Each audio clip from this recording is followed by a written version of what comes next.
Just 2 days before the new year, residents of Colorado, Nebraska, New Mexico, and Wyoming woke up to an unpleasant surprise. The Craig Power Station in northwest Colorado had been forced to remain open by the Trump administration. It's the latest in a series of similar orders forcing old, dirty, and often unreliable coal power plants to stay on the grid. Not only do coal power plants worsen air pollution in the West, where many major cities already have some of the worst air quality in the country, but it's also expensive and contributes to rising electricity costs in the West. On this episode of 2 Degrees Out West, we talk about the 202C order to keep Craig 1 power plant open and what this unprecedented move by the Trump administration means for the West. Welcome to 2 Degrees Out West, a podcast for advocates and decision makers seeking solutions to climate change and its impacts around the West. On 2 Degrees Out West, we talk with our climate experts and advocates to bring you the stories, experiences, and insights from their work in the places that we call home. On this episode, why a false energy emergency forcing coal plants to keep running hurts us all. My name is Erin Overturf, and I'm the Clean Energy Director at WRA. She spends her time advocating for sensible policies that keep our air clean and reduce climate pollution. She says this order was sudden and unprecedented. So just 2 days before the new year, the Trump administration issued an order forcing the coal-fired Craig 1 power plant to stay online. Craig 1 is a 427 megawatt, nearly half-century-old coal plant located in northwestern Colorado. Tri-State Generation and Transmission Association, which is the operator and partial owner of the plant, had been set to shut it down at the end of 2025.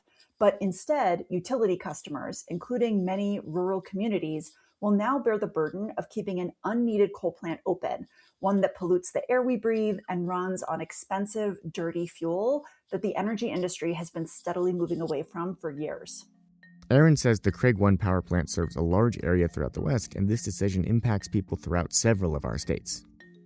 So Craig 1 is located in Craig, Colorado, in the northwestern part of the state.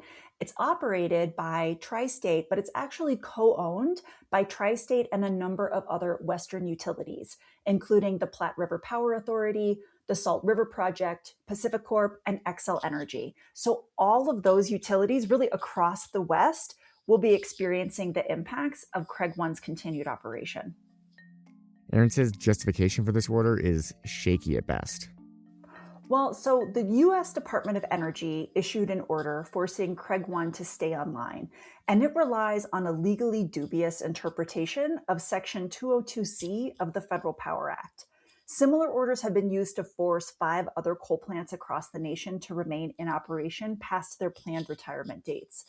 The legally unsound rationale behind the DOE's use of the 202C orders is that an energy emergency exists, and these coal plants are needed to address and maintain a reliable grid. But that's just simply not true.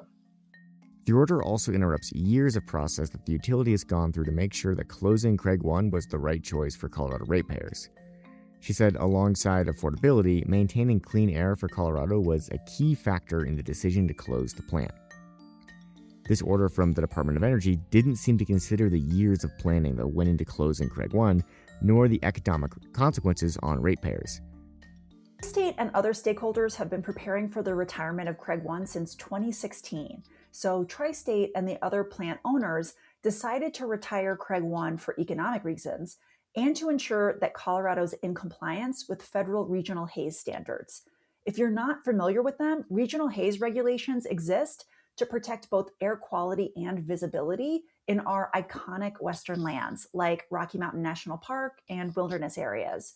So Tri-State's been planning for the unit's retirement for almost a decade, including by acquiring adequate replacement resources to maintain system reliability.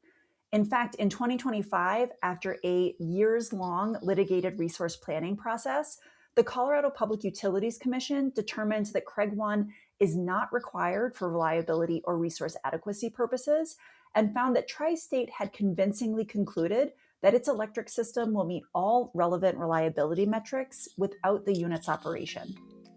Erin said this move is going to be expensive for Colorado and the surrounding states. Yeah, so a recent analysis calculated that the added fuel, operations, and maintenance costs of forcing Craig Unit 1 to keep operating will run as high as $20.9 million every 90 days, or $84.7 million a year. Notably, Craig 1 has been out of service since December 19th of 2025 due to a mechanical failure of a valve. So this means that right out of the gate, Tri-State and its rural customers will be incurring otherwise unnecessary costs as the utility works to repair the coal unit before it can even come back online. And we've already seen that similar 202C orders are imposing significant costs on utility customers in other states where they've already been issued. So a similar order was issued for the J.H. Campbell plant in Michigan earlier in 2025. And in the 5 months after the order was issued, the utility incurred $80 million in related net expenses, a staggering $615,000 a day in additional costs for its customers. And those are just the financial costs. We also know that continued reliance on coal will mean more air and water pollution, more climate warming emissions, and the generation of more coal ash waste. Aaron says this move is triggering lawsuits from many different environmental organizations. We've never seen the Federal Power Act's emergency powers used in this way. The decision to close Craig 1 was made through a collaborative regulatory process to comply with federal air quality regulations. The impacts of Craig 1's closure, including the acquisition of sufficient replacement resources, was vetted by stakeholders and regulators in a robust litigated process at the Colorado Public Utilities Commission. The Trump administration's use of, frankly, legally flimsy 202C orders strips this kind of on-the-ground collaborative decision-making away from states. It's really a direct affront to state sovereignty. Aaron says several environmental groups have taken action. A number of conservation organizations are suing the Trump administration and saying that this order is illegal. So we'll be watching the courts to see what happens next for Craig 1. At the moment, it's unclear how Craig 1 will operate since it's actually been offline since December 19th due to a mechanical failure. Everyone in the West deserves clean air. Coal power is old, dated, expensive, and often unreliable.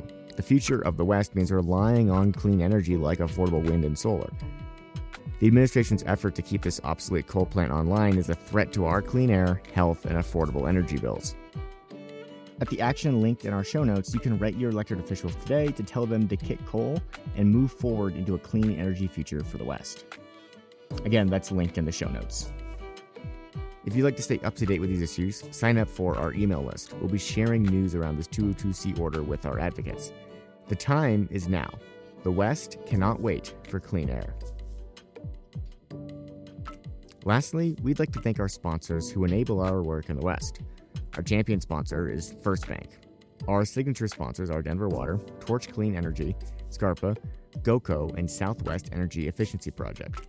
Our supporting sponsors are BSW Wealth Partners, Meridian Public Affairs, Group 14 Engineering, and Kind Design. Thank you for listening.